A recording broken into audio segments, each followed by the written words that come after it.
আসসালামু আলাইকুম। প্রিয় দর্শক, আপনাদের সকলকে আমন্ত্রণ জানাচ্ছি অন্য মঞ্চের আলাপচারিতায়। আপনি এতক্ষণে হেডলাইন এবং ব্যানারটা দেখে হয়তো চিন্তা করছেন হঠাৎ আমি এটা কি বললাম। মানে আমি কি কোনো চরমনায় পীরের মতন পীর হয়ে গেলাম, নাকি কোনো ওহী নাজিল হয়েছে কিনা আমার উপর যে আমি হঠাৎ করে বললাম পরবর্তী টার্গেট জোবাইদা রহমান। কেন জোবাইদা রহমান বলেছি ভাইয়া, সেটা আপনাদেরকে একটু পরেই বুঝিয়ে বলছি কেন জোবাইদা রহমান বলছি।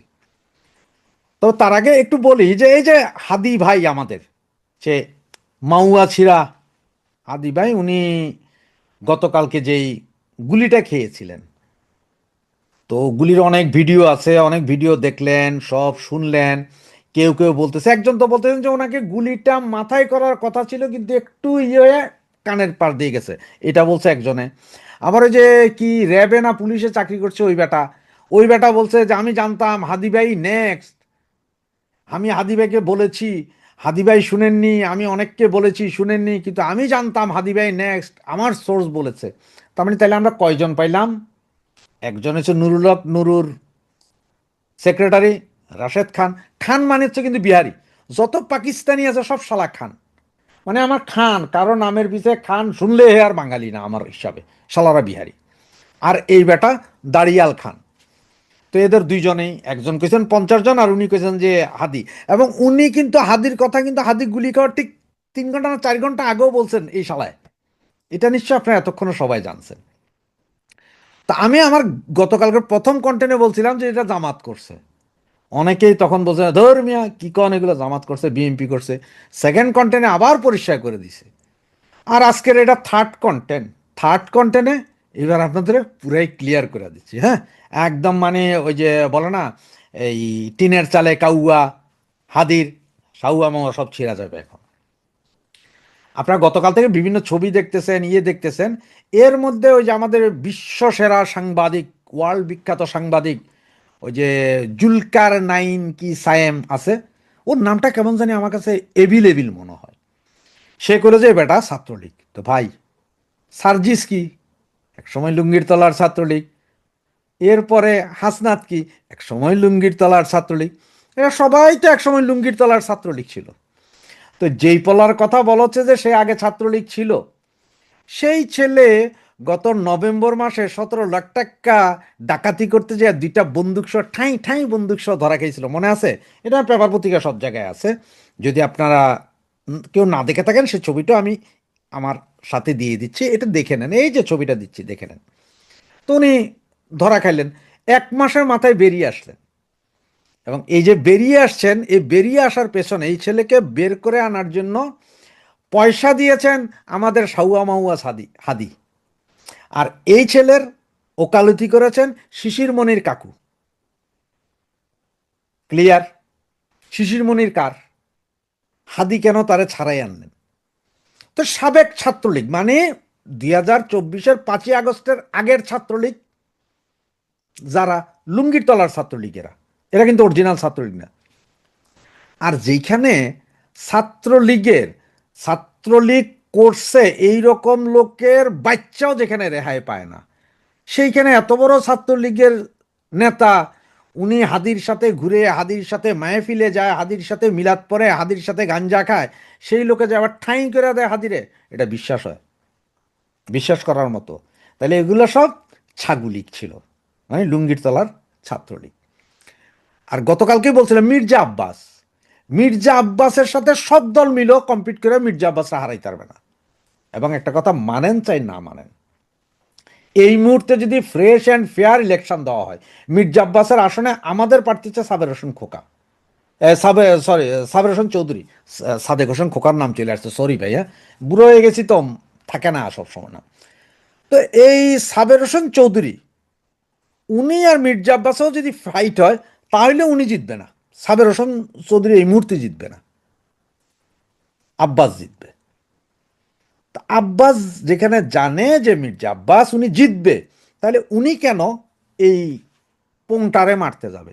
কারণ উনি কি জানে না যে পোংটারে মারলে এই পোংটা মইরা গেছে এই কথা বইলা জামাত ইসলাম ওখানে জিতবে? আর এরপরে আপনারা এই যে আমার কাকার কথা, এই যে কাকার কথাটা আপনি ঘোরার আগে গাড়ি জুড়িয়ে দিলেন ঢাকা বিশ্ববিদ্যালয়ের সেই ছাত্র নেতা। এখন আজকে পুলিশ কমিশনার বলছে যে যে হত্যাকারীকে শনাক্ত করা হয়েছে জামাত শিবিরের লোক।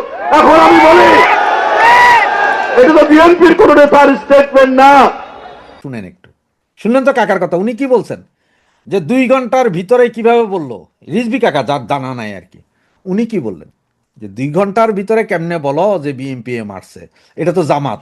আবার একটা কথা বলি, যেই জায়গায় হাদি গুলি খেয়েছে সেই থানার ওসি স্বয়ং জামাত। এবং আজকে ডিএমপি কমিশনার কি বললেন, এই ছেলে জামাত করে। এরপরেও কি বলবেন যে এগুলো আওয়ামী লীগ করছে? র আর আওয়ামী লীগ, আরে ভাই আপনাদের কথা মতোই তো আওয়ামী লীগ তো নাই, তাহলে র আর আওয়ামী লীগ কি? তো এখন আসি কেন বললাম আমি যে জোবাইদা রহমান নেক্সট টার্গেট। গতকাল হাদির কথা চলতে চলতে হঠাৎ করে দেখছেন সব জায়গায় সব পেপারে চলে আসছে কি তারেক রহমান আসছে, ডেটও দিয়ে দিছে 25 তারিখ। তার মানে হাদিকে নিয়ে কোনো আলোচনা না হোক, যেহেতু আওয়ামী লীগের ঘাড়ের উপর দোষ চাপাইছে, সুতরাং এগুলো নিয়ে যাতে কথা না বলে, সবাই যাতে লাইগা থেকে বাইয়া আসছে 25 তারিখ, বাইয়া আসছে 25 তারিখ, এগুলো নিয়ে যাতে কথাবার্তা বলে, কন্টেন্ট যাতে 25 তারিখের হয়, এগুলো নিয়ে বলা হচ্ছে যে ভাইয়া আসছে 25 তারিখ। হাদি চুপ, হাদি তো গেছে কোথায়? হাদি তো হসপিটাল। 14 তারিখ হাদি মৃত্যু দিবস, 16 তারিখ খালেদা মৃত্যু দিবস, আমি এটা ফেসবুকেও বলছিলাম। তা ভাইয়া আসছে একটা রব তুলে দিছে, মানে হাদি ভুলে যাও। এখন আমার প্রশ্ন হচ্ছে যে এই যে জোবেদা রহমান যে এখন ইয়েতে যাচ্ছে না, কোথায় হসপিটালে যাচ্ছে ওনার শাশুড়িকে দেখতে, যেহেতু বিদেশ থেকে এসে শাশুড়ি চিকিৎসায়, যে কোনো মুহূর্তে হয়তো দেখবেন যে জামাত ইসলাম জোবেদা রহমানের গাড়িতে আক্রমণ করবে। গাড়িতে গুলি করবে কিনা জানি না, তবে গাড়িতে একটা আক্রমণ করে দিই, ইট পাটকেল নিক্ষেপ, বোতল নিক্ষেপ, জুতা নিক্ষেপ করে দিতে হয়। তার মানে হচ্ছে যে এইটা দিয়া জোবাইদা রহমানকে একটা ভয় দেখাই দিবে, যাতে সিগন্যালটা তারেক ভাইয়ের কাছে যায় যে তারেক ভাই আপনার জীবনের নিরাপত্তা হুমকির মুখে আপনি আইসেন না। এই কাজ ঘটানোর সম্ভাবনা 100%। কারণ হচ্ছে জামাত বুঝা গেছে যদি তারেক চলে আসে আর যদি ইলেকশন যদি হইয়া যায় তাহলে একটা সমস্যা আছে। তারেক যদি জিতা যায় কোনো মতে, তারেক জিতা যায় মানে কি জিতবেই, জামাত হয়তো আপনারা যেটা বলছি হয়তো যে 10টা আসন পাইতে পারে। এই মুহূর্তে জামাত অন্যান্য ইসলামিক দলের টিয়ে কইরা সরকারের প্রচ্ছন্ন সহযোগিতায় হয়তো 30 থেকে 40 আসন পাইতে পারে, কিন্তু ম্যাক্সিমাম বিএনপি জিতবে। সুতরাং জামাত তো এটা চায় না। জামাতের চিন্তা হচ্ছে যে হয় সরকারে যাব, সরকার প্রধান হব, আর নইলে ইলেকশন হবে না, যেভাবে আছে এইভাবে থাকবে, প্রয়োজন আমরা ইউনূস কাকাকে সরকার প্রধান বানাবো। এটা হচ্ছে জামাতের খেলা। সুতরাং জামাত চায় না যে তারেক রহমান আসুক, জামাত ইলেকশন হোক এটাও চায় না, জামাত আওয়ামী লীগ ব্যান্ড থাকুক এটা চায়। জামাতের খেলা। এখন জামাত যে কোনো মুহূর্তে আবারও কার উপর হামলা, আপনার জোবাইদা রহমানের উপর হামলা করে দিতে পারে। হামলা করে দিয়া বলবে যে দেশে অশান্তি আছে। এখন আবার এইটার কথা কি কাক ঘাড় দিবে, বলে যে এইটা ফেসিস্ট আওয়ামী লীগ করছে, এটা ফেসিস্ট আওয়ামী লীগ করছে, এইটা বলবে। এখন বিএনপির এইটা বলে খেপাবে যে দেখো ফেসিস্ট আওয়ামী লীগে এটা করছে। এই জন্যে আমি আজকের এই ঘটনাটা আগেই বলে দিলাম যে কোনো মুহূর্তে হবে। কারণ হাদিরা মারার সাথে সাথে একটা তুলে দিছে, তারেকের কাছে গেছে, দেখেন নির্বাচনী সহিংসতা, এবং এখনো বলতেছে আরো 49 জন বাকি আছে না, আরো কত সহজে মরবে, কোথায় কোথায় মরবে তার কোনো পাত্তা নেই। তবে জোবেদা রহমানের গাড়িতে হামলা হবে বা যে কোনো জায়গায় জোবেদা রহমানের উপর হামলা হবে, এটা আপনারা গ্যারেন্টি লিখে রাখতে পারেন যে এর দ্বারা তারেক ভাইকে সিগন্যাল পাঠানো যে ভাইয়া নিরাপত্তা নাই। তারেক রহমানও তখন চিন্তা করে যে নিরাপত্তা নাই, আসলে জীবনের হুমকির মুখে। উনি তো এমনি বলতেছেন হুমকির মুখে বুলেট প্রুফ গাড়ি টেরে আনাইছেন। তো কখন কি হয় দেখে থাকেন। হ্যাঁ, এখন আজকে পুলিশ কমিশনার বলছে যে যে হত্যাকারীকে শনাক্ত করা হয়েছে জামাত শিবিরের লোক। এখন আমি বলি এটা তো বিএনপির কোন নেতার স্টেটমেন্ট না। 1-1.5 ঘন্টার মধ্যে ফেসবুকে দিয়ে দিলেন, তার মানে কি ঠাকুর ঘরে কেড়ে আমি কলা খাইনির মতো অবস্থা না? আপনি ঘোরার আগে গাড়ি জুড়িয়ে দিলেন। অনেকদিন ধরেই অন্তর্বর্তী সরকারের প্রধান উপদেষ্টা তার যমুনায় তার অনুগত সকল রাজনৈতিক দলগুলো লালু ভুলু কালু মালু বলে ডেকে কমলার জুস আর ফিরতে ফিরতে কথিত ফ্যাসিবাদ বিরোধী ঐক্য সমুন্নত রাখার শপথ করানোর সুযোগটি পাচ্ছিলেন না। ইনকিলাব মঞ্চ নেতা ওসমান হাদিকে হত্যা চেষ্টা ইউনূসকে সে সুযোগটি করে দিয়েছে। মজার ব্যাপার হলো ইউনূস মহাজন যমুনায় যাদেরকে ডেকেছেন তাদের মধ্যেই হাদিকে হত্যা চেষ্টাকারীরাও আছে, এটা মানুষই বলছে। সরকার কান পাতলে ঠিক এই কথাটি শুনতে পেত, কিন্তু সরকারের নাকি পেটটা ছাড়া আর কোনো অঙ্গ প্রত্যঙ্গ নেই, কান তো নাই। কান থাকলে তো শুনতে পেত। সরকার কেবলমাত্র জনগণের জান মাল অর্থ খাওয়ার জন্য পেটটা নিয়েই টিকে আছে। অত্যন্ত সুন্দরভাবে এখন গুলিবিদ্ধ হাদি ইউনূস সরকারের পেটে ঢুকে গেল। যমুনায় লালু ভুলু কালুরা গিয়ে বৈঠক করে জুস খেয়ে ফ্যাসিবাদ বিরোধী ঐক্য সমুন্নত রাখার প্রতিশ্রুতি দিয়ে বেরিয়ে এলো সকাল সকাল। এরপর হাদি মরুক বাচুক কার কে এসে যায়। হাদিকে হত্যা চেষ্টা আবার লালু ভুলু কালুদের একত্রিত করে দিয়েছে। এটাই তো অনেক, অনেক না, কি বলেন? দাঁড়ান, আরো কিছু আছে, চলুন শোনা যাক বাকি কথা।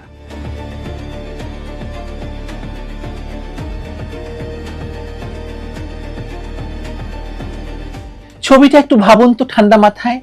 একদিকে হাসপাতালে লাইফ সাপোর্টে পড়ে আছে এক তরুণ যার মাথার ভেতর বুলেট, অন্যদিকে যমুনার নরম সোফায় বসে অভূতপূর্ব নির্বাচন, জুলাইকে ওন করা, ষড়যন্ত্র নস্যাৎ করার ভাষণ, যাকে গুলি খাইয়ে এই রাজনৈতিক নাটকের নতুন দৃশ্য সাজানো হলো সেই হাদি। আর যারা সেই গুলিকে পুঁজি করে ফ্রেম বানাচ্ছে তারা সেই লালু ভুলু কালুর দল, যারা প্রতিটি রক্তপাতকেই নিজেদের এজেন্ডার জ্বালানি বানাতে অভ্যস্ত।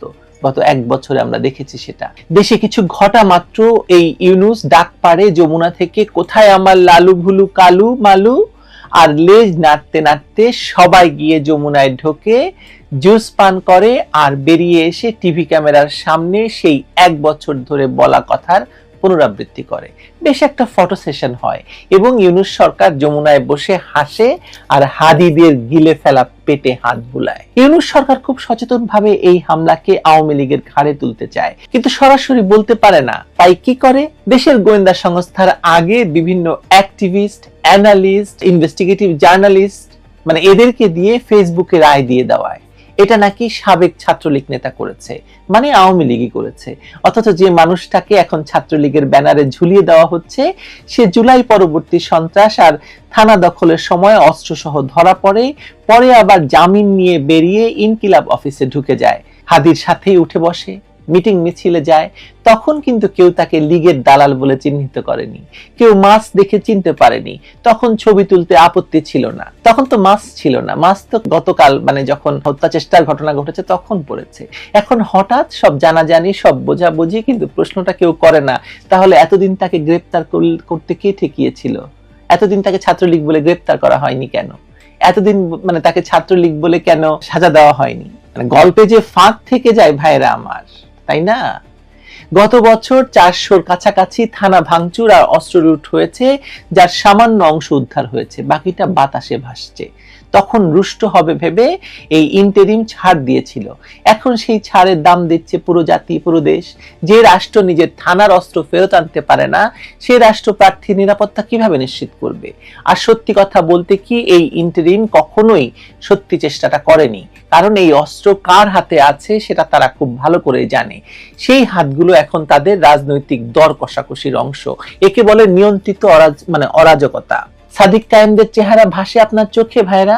আচ্ছা থাক, ভাসুরের নাম মুখে নিতে নেই, তওবা তওবা। হাদির উপর গুলি সেই অরাজকতার দ্বিতীয় গিয়ার। প্রথম গিয়ার ছিল জুলাইয়ের সন্ত্রাসী মব, যেখানে গণতন্ত্রের নাম করে যা যা হয়েছে তার বড় অংশই ছিল meticulous design, targeted sniper shoot আর সংগঠিত লুণ্ঠন। এখন সেই একই স্কুলের গ্রাজুয়েটরা, প্রাক্তন ছাত্রলীগ অ্যাক্টিভিস্ট, জুলাই যোদ্ধা, জুলাই জিহাদি বিভিন্ন ব্যানারে ঘোরাফেরা করছে। হাসনাত, সার্জিস, সাদিক, দাউদ, একসময় ছাত্রলীগের তকমা গায়ে লাগিয়ে যাদের দিয়ে আওয়ামী লীগকে বিতর্কিত করা হয়েছিল, আজ তারা অন্য ক্যাম্পের তারকা সৈনিক এক একজন। টিভিতে বসে ফেসবুকে লাইভ দিয়ে গর্ব করে বলে তারা নাকি তখনই ভেতর থেকে আওয়ামী লীগকে ধ্বংস করে দিতে যোগ দিয়েছিল আওয়ামী লীগে। অর্থাৎ গল্পটা হলো গিয়ে, যখন তারা ক্ষমতাসীন আওয়ামী লীগের দলের লুঙ্গির নিচে ছিল তখনও মূল সুতো অন্য কারো হাতে ছিল, আর আজ যখন তারা ফ্যাসিবাদ বিরোধী শিবিরে, তখনই সেই সুতো রাজনৈতিক গোয়েন্দা এবং বিদেশি ডিপ স্টেটের হাতে। হাদি আর মাসুদ এসব স্টকের অংশ। কখন কোথায় এই স্টক খেলা হবে, কখন কাকে দিয়ে কাকে মেরে ফেলা হবে, সেটা ঠিক করে যারা বিরাজনীতিকরণের ফর্মুলা লিখছে। ফর্মুলা 1 ছিল বিচারবিহীন ওয়ার অন টেরর, ফর্মুলা 2 হলো সবাই খারাপ, সবাই হত্যাযোগ্য, এমন একটা মানসিকতা তৈরি করা। এই প্রেক্ষাপটে হাদির ওপর গুলি কাকে কি সুবিধা দিল সেটা একটু ঠান্ডা মাথায় ভাবা দরকার, যেটা আসলে সকালের ভিডিওতে কিছুটা বলেছি। আওয়ামী লীগের সাংগঠনিক অবস্থা এমন যে এই 14 মাসে তাদের কর্মীরা গণহত্যা, খুন, গুম, বুড়িগঙ্গা থেকে লাশ সবকিছুর শিকার হয়েছে। তাদের কেউ দ্রুত জামিন পায়নি, বরং পায়নি বলেই সংগঠনটা ভাঙাচোরা।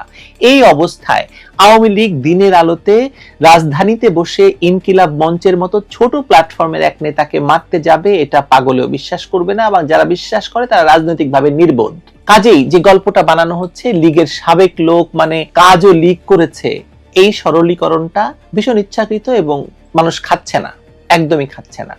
এদিকে আদালতের নথি দেখাচ্ছে যাকে এখন মূল শুটার বলা হচ্ছে, সেই ফয়সাল করিম মাসুদকে অস্ত্র মামলায় জামিন দিয়েছে হাইকোর্টের বেঞ্চ খুব দ্রুততার সঙ্গে, একবার 6 মাস, আরেকবার 1 বছর, মানে 2 দফায়। সে বিচার বিভাগের কৃপায় বেরিয়ে এসে হাদিদের সঙ্গে রাজনীতি করেছে, মিছিলে গেছে, অফিসে ঘুরেছে, বৈঠক করেছে, অনেক ছবি দেখতে পাচ্ছি আমরা।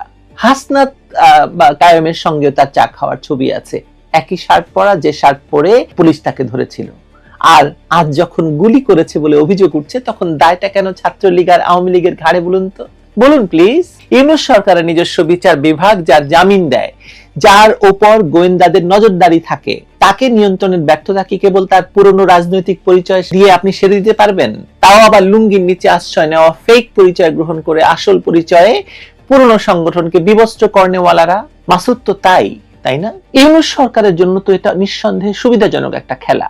একদিকে উচ্চবিত্ত বখাটে বুদ্ধিজীবী আর এনজিও মিডিয়া গোষ্ঠী গত 1.5 বছরে এমন এক নেরেটিভ দাঁড় করিয়েছে যে কেউ আওয়ামী লীগের আশেপাশে থাকলে হত্যাযোগ্য, তার বাসায় আগুন দেওয়া যাবে, 32 পুড়িয়ে দেওয়া যাবে, মানে সেটা নাকি গণ অভ্যুত্থানের উপজাত। তার স্ত্রী সন্তানদের উপর পাশবিক হামলা হলে সেটা নাকি রাগের বহিঃপ্রকাশ, ক্ষোভের বহিঃপ্রকাশ। এটা নাকি কি যেন প্রোপাগান্ডা সচিব বলেছিল, ভুলে গেছি, প্রেসার গ্রুপ। অন্যদিকে একই বুদ্ধিজীবী এখন ঠান্ডা মাথায় মেনে নিচ্ছেন এই ইন্টারিম যেভাবে সন্ত্রাস আর সন্ত্রাসী মবকে বৈধতা দিয়েছে, তাতে এখন পুরো দেশটাই হত্যাযোগ্য স্পেস হয়ে গেছে। আপনি আওয়ামী লীগ হন, বিএনপি হন, নিরীহ ভোটার হন, একদিন আপনার মাথায়ও স্নাইপারের লাইন পড়তে পারে। আমার প্রশ্নটা আপনাদের কাছে এবং গুরুত্বপূর্ণ মনে করে প্রশ্নটি নিয়ে ভাববেন আশা করি।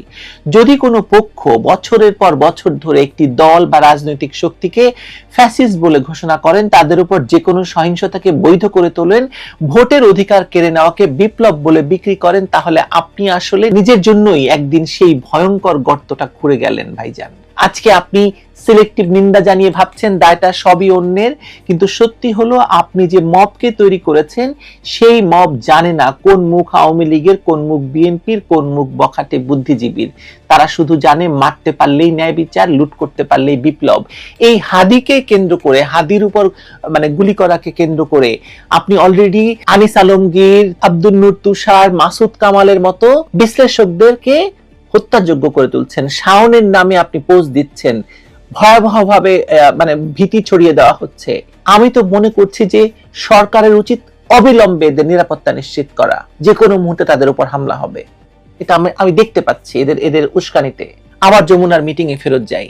হাদি গুলিবিদ্ধ হওয়ার পরপরই যাদের ডাকা হলো তারা কারা? বিএনপি, জামায়াত, এনসিপি, ইনকিলাব মঞ্চ, মানে লালু, ভুলু, কালু, মালু সবাই উপস্থিত। টেবিলে ভাষণও প্রস্তুত। জুলাই অভ্যুত্থানকে খাটো করার ষড়যন্ত্র নস্যাৎ করতে হবে, নির্বাচন বানচাল চক্রান্ত বন্ধ করতে হবে, চক্রান্ত চলছে, আমরা ঐক্যবদ্ধ থাকব, অবৈধ অস্ত্র উদ্ধার করতে হবে। কথাগুলো শুনতে কিন্তু খুব ভালো, কিন্তু রক্ত কেউ দেখে না, দেখে কেবল রাজনৈতিক ক্যাপিটাল। হাদির ওপর গুলিকে তারা আবার জুলাই বয়ানের অংশ বানিয়ে ফেলছে, যেন এই হামলাও আসলে সেই তথাকথিত অভ্যুত্থানের ধারাবাহিকতা, তার বিরুদ্ধে নাকি নতুন ষড়যন্ত্র। এখানে ইউনূস খুব সচেতন এবং তার চালাকিটাও খুব পরিষ্কার, তার কোনো রাগঢাক নেই। তিনি জানেন এই ঐক্য ভাঙলে তার পায়ের নিচের মাটি সরে যাবে। তাই একদিকে তিনি বলছেন বড় শক্তি কাজ করছে, প্রশিক্ষিত শুটার মাঠে নেমেছে, অন্যদিকে সেই বড় শক্তির নাম কখনোই উচ্চারণ করছে না, কারণ ওই শক্তির একটি অংশ তার নিজের স্টেক হোল্ডার গ্রুপের ভেতরে বসে আছে। জামায়াতের সহজ সরল নেতারা ইতিমধ্যে বলে দিয়েছে তারা আগে গণভোট এবং পরে নির্বাচন চেয়েছিল। নির্বাচন গণভোট একদিনে করার আইডিয়াটা কোথা থেকে এসেছে সেটা কারো অজানা নয়। আরেকদিকে বিভিন্ন মুখে মুখে ঘুরছে যে 50 জন প্রার্থীকে টার্গেট কিলিং এর প্ল্যান, জাতীয় বক্তব্য। এগুলো ডিপ্লোম্যাটিক ভাষা নয়, এগুলো সিমটম, অর্থাৎ ভেতরের রোগ বাইরে বেরোনোর লক্ষণ। গণরাশেদের মতো নেতারাও নাকি এই তথ্য জানে, ভাবুন একবার। আমার তো মনে হয় প্ল্যানটা খুব স্পষ্ট এবং পরিষ্কার। নির্বাচনের হাওয়া তোলা হবে, মাঠ গরম করা হবে, কিছু জায়গায় লক্ষ্যভিত্তিক খুন গুলিবর্ষণ হবে, তার দায় পুরোটাই আওয়ামী লীগের কাঁধে চাপানো হবে। তারপর বলা হবে দেখুন এই পরিস্থিতিতে নির্বাচন সম্ভব নয়, তাই গণভোটটা একমাত্র উপায় হিসাবে স্বীকৃতি দিতে হবে। শুধু গণভোট হবে মানে ফেব্রুয়ারি 12 তারিখে। সেই গণভোটের ওপর ভর করে সংবিধানের কাটাকুটি হবে, আওয়ামী লীগ নিষিদ্ধকরণ আরো সাংবিধানিক করে ফেলা হবে। দুই দলের বাইরে নতুন রাজনৈতিক আর্কিটেকচার সব এই প্যাকেজে ঢুকে যাবে। এই পুরো খেলায় হাদিদের জায়গাটা কোথায়? খুব সহজ, তারা হলো ব্যবহারযোগ্য নষ্টযোগ্য পণ্য, রাজনৈতিক দুর্বৃত্ত। কখনো ছাত্রলীগের নাম লাগিয়ে, কখনো ইনকিলাব মঞ্চের ব্যানারে, কখনো জুলাই যোদ্ধা ব্র্যান্ডে তারা সবাই একই স্টকে রাখা হয়েছে। যখন যাকে দরকার তাকে নিয়ে এসে ভাঙিয়ে খাওয়া হবে। আপনি একদিন যাদের দিয়ে থানা ভাঙাবেন, আর একদিন তাদের দিয়ে প্রতিপক্ষের প্রার্থীকে মারাবেন, তৃতীয় দিন তারা মরে গেলে কাঁদবেন, আর চতুর্থ দিন সেই লাশ নিয়ে রাজনীতি করবেন। খুব সুন্দর খেলা, কিন্তু দুর্দান্ত খেলা। আর আপনি যদি সেই বুদ্ধিজীবী হন যিনি একসময় ফ্যাসিস্ট আওয়ামী লীগ বিরোধী সংগ্রামের নামে এই সহিংসতাকে তাত্ত্বিক বৈধতা দিয়েছেন, আজ আপনি দেখছেন আপনার নীরবতা আপনাকেও হত্যাযোগ্য করে তুলছে। আপনি যদি সেই মিডিয়া হন যে জুলাইয়ের দঙ্গলকে, জুলাইয়ের মবকে জনতার অভ্যুত্থান লিখে হেডলাইন করেছেন, আজ আপনাকে কেউ বিশ্বাস করছে না যখন আপনি হাদির হত্যা চেষ্টার বিচার দাবি করছেন, কারণ আপনি নিজের হাতে বিচারহীন বাংলাদেশের নৈতিক বুননটাকে ছিঁড়ে ফেলেছেন। শেষ করি, ভিডিও দীর্ঘ হয়ে যাচ্ছে। আমার কথা হলো দেশের পরিস্থিতি ইউনূস মহাজনের পচা মাথা থেকে এমন জায়গায় নিয়ে যাওয়া হয়েছে যে হাদিরা মরবে, মাসুদরা গুলি করবে, ফেসবুকের প্রোপাগান্ডিস্টরা রাতারাতি দোষী নির্ধারণ করবে, আর যমুনার ঠান্ডা ঘরে বসে লালু ভুলু কালুরা জুস খেয়ে ঐক্য, জুলাইকে ওন করা, ঐতিহাসিক নির্বাচনের মুখস্থ বুলিয়া ওড়াবে। রাষ্ট্র তার পেট নিয়ে টিকে থাকবে, বিচারহীনতা তার মুদ্রা হবে, আর গোটা সমাজকে এমন এক জায়গায় নামিয়ে আনা হবে যেখানে প্রত্যেকের চোখে সম্ভাব্য টার্গেট। এই অবস্থায় আসল কথাটা হলো দেশেরই কেউ নিরাপদ নয়। আওয়ামী লীগ নয়, বিএনপি নয়, জামায়াত নয়, এমনকি সেই বখাটে বুদ্ধিজীবীও নয় যে ভেবেছিল সবসময় নিরাপদ দূরত্ব থেকে আগুন দেখবে। আপনি যখন এমন এক রাজনীতিতে হাততালি দেন যেখানে কাউকে একবার ফ্যাসিস্ট বলে ঘোষণা করা হলে তার সব অধিকার কেড়ে নেওয়া যায়, তখন মনে রাখবেন আগামীকাল আপনাকে রাজাকার, এজেন্ট, ডিপ স্টেটের পুতুল ট্যাগ লাগাতে কারো 2 মিনিট লাগবে না। হাদির গুলিটা সিম্পলি একটা বুলেট না, এটা একটা সিস্টেমের ছিদ্র দিয়ে দেখা যাওয়া এক্সরে। ওখানে দেখা যাচ্ছে হাদিরা মারা যায় আর লালু ভুলু কালুরা যমুনায় বসে জুস খায়। স্টেট ক্রাফটের ভাষায় তাকে বলে জাতীয় ঐক্য আর অভূতপূর্ব নির্বাচন প্রস্তুতি। বাকিটা দুঃখজনকভাবে পূর্ব নির্ধারিত স্ক্রিপ্ট, যে স্ক্রিপ্ট হয়েছে হাইতিতে, ইয়েমেনে, মিশরে, আর তো তিউনিশিয়ায়।